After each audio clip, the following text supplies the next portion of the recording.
اسلام ایک ایسا جامع اور سیاسی نظام کا اظہار کرتا ہے جو انسانوں کے عام فائدے کے لیے بھی ہے، عام بہتری کے لیے بھی ہے اور عالم کی تنظیم پر مشتمل ہے۔ اسلام نے سیاست کے موضوع کو قرآن کریم میں جا بجا اشکارے کر دیا ہے۔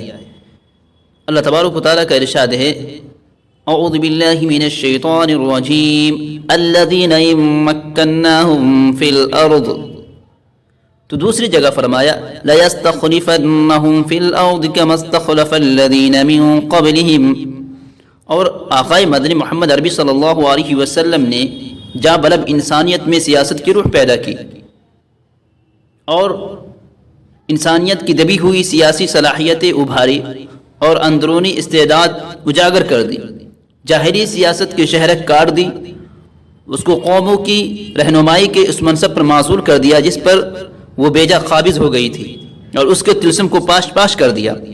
آپ نے ایسی اسلامی سیاست کی داغ بیل ڈال دی جس کا سکہ دو بر اعظموں کی وسیع رقبہ میں چلتا تھا۔ آپ نے کسی سیاسی شعبہ اور ضرورت کے لیے کسی اور دوسری قوم سے کوئی آدمی ادھار نہیں لیا۔ آپ کو آپ کی مبارک تربیت کے نتیجے میں عادل، حاکم، امانت اور خازن، منصف مزاج، قاضی، عبادت گزار، قائد، پرہیزگار، متقی، فوجی میسر آئے جو اپنی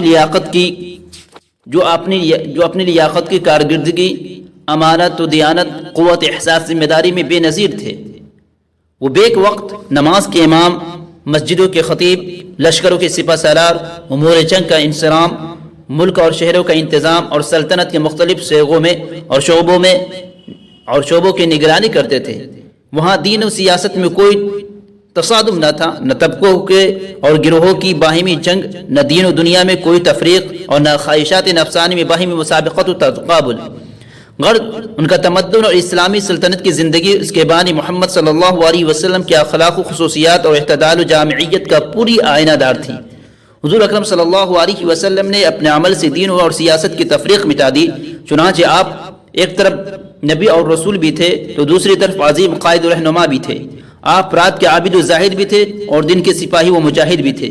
آپ امام و مفتی بھی تھے اور سیاست و قیادت کے پیشوا بھی تھے۔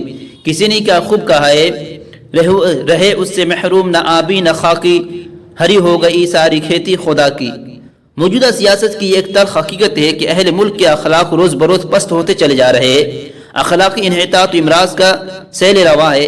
ارباب حکومت کے ہر طبقے میں جو تاجرانہ نفع اندوزی اور موقع پرستی کی ذہنیت پیدا ہو چکی ہے اور ایک عام لوٹ کھسوٹ کا بازار گرم ہے۔ دور جانے کی ضرورت نہیں، بلکہ ہمارے ہی ملک پر خصوصاً اور ساری دنیا کی نظام سلطنت پر جب ایک طائرانہ نظر ڈالے تو یہ بات کھل کر سامنے آ جائے گی کہ جمہوریت کے نام پر کیا کچھ آزمائشوں کا طوفان کھڑا کیا جا رہا ہے۔ اسلام اور اہل اسلام کے لیے ایک نیا چیلنج ہے۔ اس کے برخلاف جو حکومت منہاج نبوت پر قائم ہوتی ہے ان کی بنیاد تجارت کے بجائے اخلاق پر ہوتی ہے۔ وہ اخلاقی اصول و مبادی کو مادی فوائد و مصالح پر مقدم رکھتی ہے۔ وہ سود، جوا، شراب، زنا، فسق و فجور کا سدباب کرتی ہے۔ وہ ایسے اہل فن اور اہل حرفہ اور ایسے تاجروں کو قیام امن اور انتظامی سلطنت کے سلسلے میں مجرم اور ملک کا دشمن گردانتی ہے جو لوگوں میں بے حیائی اور معصیت پسندی پیدا کرتی ہے۔ اس لیے ضرورت ہے کہ اہل دانش، اہل عقل مند اور وہ جن کے سینوں میں انسانی ہمدردی کا خمیر پیوست کیا گیا ہے آگے آئے اور دور صدیقی و فاروقی کی یاد تازہ کرے اور ایک ایسا نظام قائم کرے جہاں امیر و غریب، کمزور و طاقتور بلا امتیاز مذہب آزادانہ امن کی زندگی بسر کر سکے۔